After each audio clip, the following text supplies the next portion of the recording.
Hello everyone, welcome to Alphawisdom. I'm Mystic Cassandria.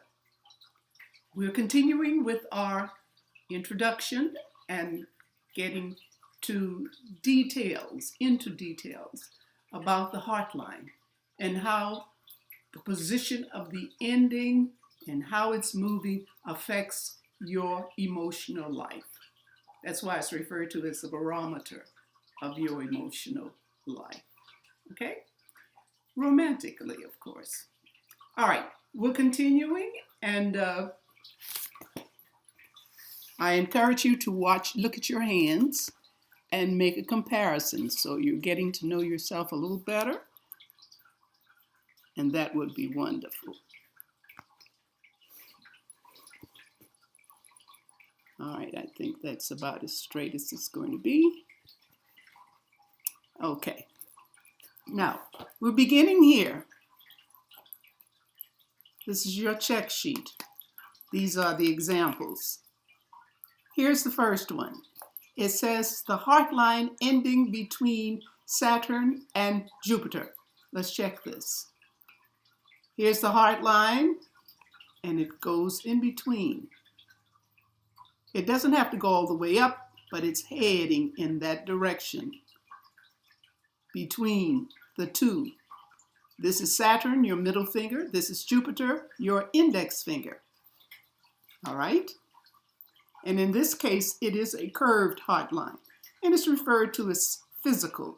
If you don't quite get that, it's the physical one is the one that's more active, gets right to the point, does not need a preparation to get into passionate and emotional sex.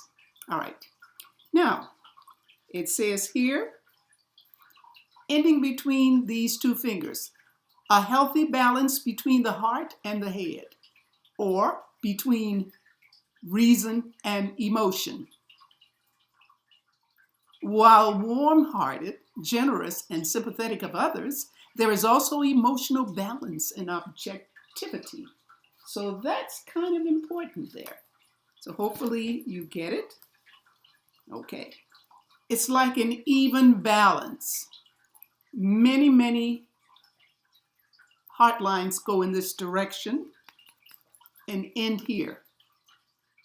And if it's good quality, you can expect a balance between your heart, what you feel, and your head, what you think, reason and emotion. All right? So we leave reason and emotion, the balance, and let's take a look at some others. How about if the heart line ends somewhere around here, under Jupiter? This is the finger.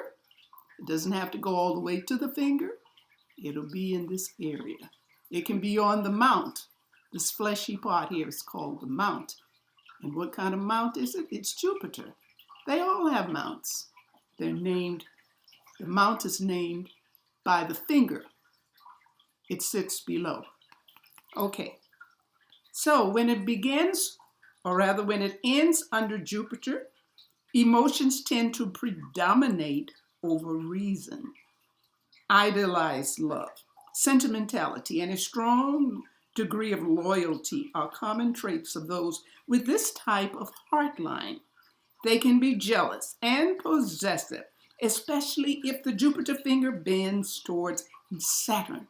Now, we don't have any bending example here, but it would still go here, but somehow it wants to lean in this direction from here.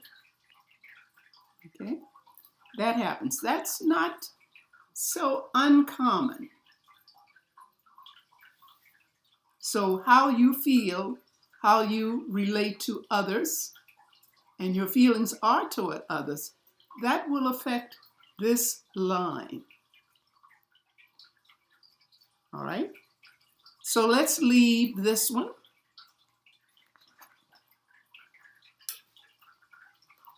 And let's go on here. Here we have, let's just bring this down a little bit.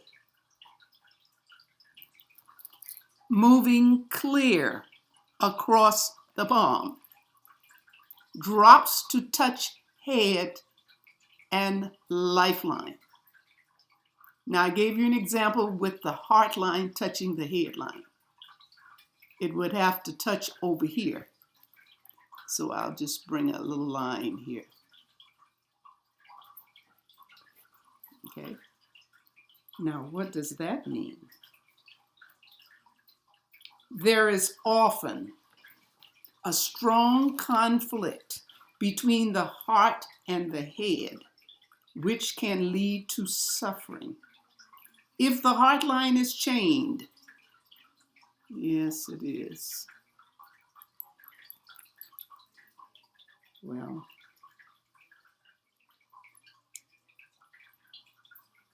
it is and it usually is. When you have this drop, there's something that's causing all of that. And have usually experienced a difficult childhood. Remember, I've told you, if you've been with this channel for a while, this is common to see either islands or disruption in the energy flow. Whenever something is on the line, be it change, be it islands, be it dots, whatever it is, it's going to affect your emotions. If the line goes clearer afterwards, then whatever this was, you've gotten over it, it's cleared up. It doesn't follow you for the rest of your life. But this is an example, kind of extreme, but you need to see it. All right? Feelings are often intensified if you have a strong girdle of Venus. Now, girdle of Venus is located right up in this area. We'll be talking about that in future videos. An often fragmented line that runs above and parallel to the heart line. So it runs right up in this area, just above this one. They often romantically attracted to several people. It's just not one love. They have maybe several.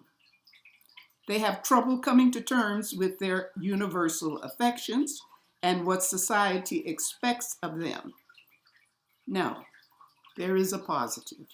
On the positive side, they are compassionate, and sensitive to others, and easily identify with those who suffer and who are in need. Well, that is a plus. And that's because they have experienced some suffering here, and it has affected them to the point that the energy is disrupted from the time of childhood all the way up and seems to clear up right in here. So that's a little tough one. So if you have that and the line at the end of all of this disruption clears, you're out of the woods. You're over it. Because even if you say you're not over it, but this disruption continues, it still affects you. Okay? So that's that.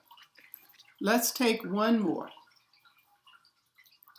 Here we have wide space. You see the distance from the head line to the heart line? Okay. This means you're broad-minded and unconventional mentally. Outlooks are indicated here for you, especially if there is a wide separation between the Apollo and the Mercury fingers.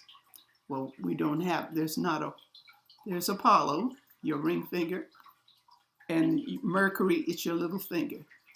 There's space here, but I wouldn't say it's a wide space. It really would stand out. All right? So that's how it is. I hope you enjoyed this, found it very interesting. Well, in any event, thank you so much for watching. By all means, love yourself. Love and light. Bye.